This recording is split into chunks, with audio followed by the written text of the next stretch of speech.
बिस्मिल्लाहिर्रहमानिर्रहीम। आज हमारा जो टॉपिक है फ़िज़िक्स का चैप्टर नंबर 6 का वो है एफिशिएंसी। और इसके बाद एक और टॉपिक रह जाएगा, वो इंशाल्लाह हम कल पढ़ के ये हमारा इस चैप्टर का इख्तिताम हो जाएगा। देखिए, एफिशिएंसी हम वैसे कहते किसको हैं?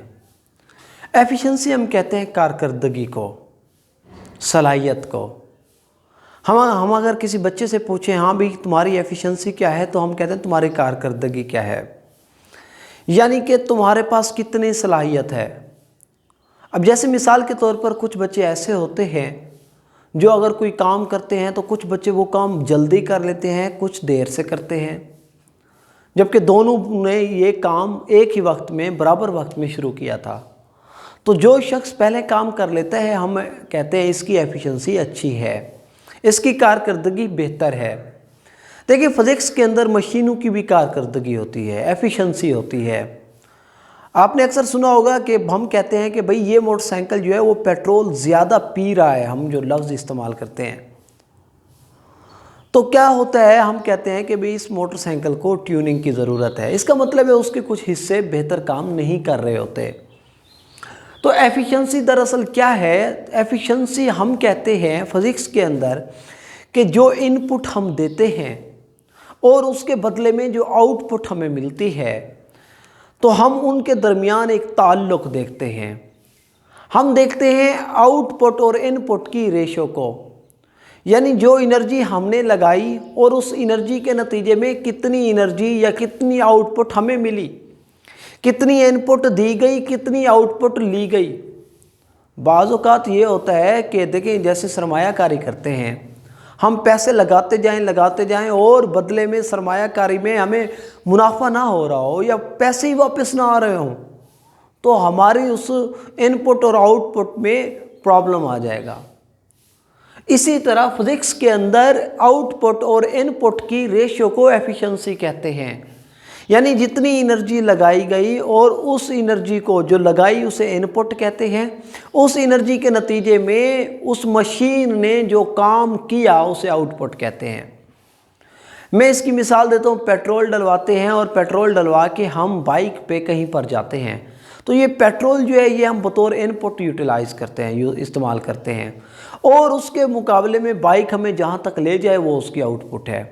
इसी तरह जितनी भी मशीनें हैं, आखिर जो भी मशीन है वो काम तब करेगी जब उसे कोई ना कोई इनपुट दी जाएगी, चाहे हम हैंड की मदद से, हाथ की मदद से उस मशीन को चलाएं, चाहे पेट्रोल की मदद से, चाहे डीजल की मदद से, किसी भी चीज़ की मदद से। तो हमारे पास हम कहते हैं ratio of required form of energy obtained from a system as a output. Output के तौर पर हम जो एनर्जी हासिल करते हैं सिस्टम से, to total energy given as a input, उस एनर्जी से जो उसको दी गई है।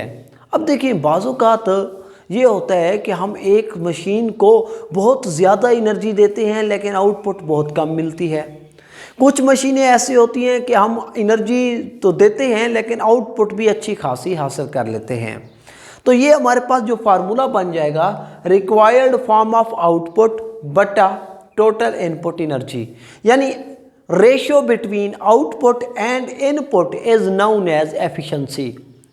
लेकिन अगर हम इसको फीसद में लेना चाहें, परसेंटेज में लेना चाहें, परसेंटेज एफिशिएंसी निकालना चाहें, परसेंटेज की जब बात आती है तो हम उसको मल्टीप्लाई करते हैं 100 के साथ, तो ये आ जाएगी ratio between output and input multiplied by 100। 100 से अगर मल्टीप्लाई करें तो फीसद एफिशिएंसी, क्योंकि एफिशिएंसी को परसेंटेज में निकाला जाता है। अब इसकी अगर एक्सप्लेनेशन करें, देखें, हम बेशुमार मशीनें हैं, इन मशीनों को हम इस्तेमाल करते हैं ताकि क्या हो सके, एक तो वक्त बच सके, दूसरा मशीन की तो डेफिनेशन यही है जो हमें काम करने में सहूलत दे। जब जो चीज़ हमें काम करने में सहूलत दे, मैं मिसाल देता हूँ, हमने ईंटें उठा के रखनी हो और हम उसे उठा के जा रहे हों, और एक दूसरा शख्स है उसके पास कोई रेहड़ी मौजूद हो, ट्रॉली मौजूद हो, तो वो आप बताएं उसको हाथों से उठा कर ले जाना ईंटों को आसान होगा या ट्रॉली की मदद से लेकर जाना? तो आपका जवाब होगा ट्रॉली की मदद से। तो ट्रॉली एक क्या हुई? मशीन हुई। पंखा चलता है, हाथ से पंखा चलाएं या हाथ से हवा दें तो नहीं मिलेगी, लेकिन अगर पंखा चला दें तो हम उसको बिजली इलेक्ट्रिसिटी दे रहे हैं इनपुट के तौर पर, और जो हवा हमें मिल रही है वो उसकी आउटपुट है। तो इस तरह जितनी भी मशीनें हैं वो हमें एनर्जी देती हैं, हम उनको एनर्जी इनपुट की फॉर्म में देते हैं और बदले में जो हमें मिलता है वो उसकी आउटपुट होती है। मिसाल के तौर पर हमारे पास इलेक्ट्रिक मोटर है, इलेक्ट्रिक मोटर को मुख्तलिफ मकासद के लिए इस्तेमाल किया जा सकता है। उसमें एक तो हमें ये भी पता है इनको हम वाटर पंप करने के लिए भी इस्तेमाल करते हैं, मोटर घर में लगी हुई है पंप पानी निकालने के लिए, हवा को फेंकने के लिए ब्लो एयर, हवा को फेंकने के लिए, हवा को चलाने के लिए, टू वॉश क्लॉथ्स कपड़े धोने के लिए वॉशिंग मशीन के अंदर भी मोटर लगी हुई होती है, टू ड्रिल होल्स सुराख करने के लिए वो जो होल करते हैं जिनसे दीवारों के अंदर, तो वो उसके साथ भी मोटर लगी हुई होती है। अब इन ये जो चाहे हम पानी निकालें, हवा फेंकें, कपड़े धोएं, ये आउटपुट है, लेकिन उस मोटर को चलाने के लिए हमें उसे इलेक्ट्रिक एनर्जी देनी पड़ेगी इनपुट की फॉर्म में।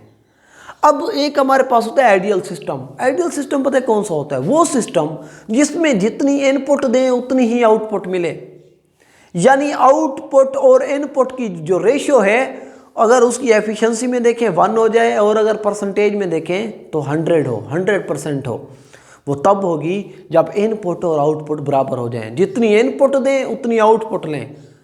साइंटिस्ट इसके ऊपर काम कर रहे हैं, लेकिन अभी तक ऐसा मुमकिन नहीं हुआ है, क्योंकि ये आसान काम नहीं है, क्योंकि बेशुमार एनर्जी जो है फ्रिक्शन की सूरत में ज़ाया हो जाती है, फ्रिक्शन की सूरत में, हीट की सूरत में, साउंड की फॉर्म में एनर्जी जो है ज़ाया हो जाती है। लिहाजा साइंटिस्ट ये कोशिश कर रहे हैं कि किसी तरह एनर्जी को मैक्सिमम यूटिलाइज़ किया जा सके, कि एक वक्त ऐसा आए कि जितनी इनपुट दें उतनी ही आउटपुट ले लें। मशीनों से भी ऐसा नहीं होता, अभी तक नहीं हो रहा है। आइडियल सिस्टम के ऊपर काम किया जा रहा है, लेकिन अभी तक आइडियल सिस्टम बना नहीं है कि जितनी भी इनपुट दें उतनी आउटपुट हासिल कर सकें, लेकिन इसके ऊपर काम हो रहा है। तो आइडियल सिस्टम एग्जिस्ट नहीं करता अभी, लेकिन आइडियल सिस्टम है क्या? साइंटिस्ट के मुताबिक कि जितनी इनपुट दें उतनी ही अगर आउटपुट हमें मिल जाए तो ये आइडियल सिस्टम होगा। इसके ऊपर अभी काम जारी है और इंशाल्लाह जो है ना आखिरी लेक्चर के साथ फिर कल हाज़िर होंगे। अस्सलाम वालेकुम, अल्लाह हाफिज़।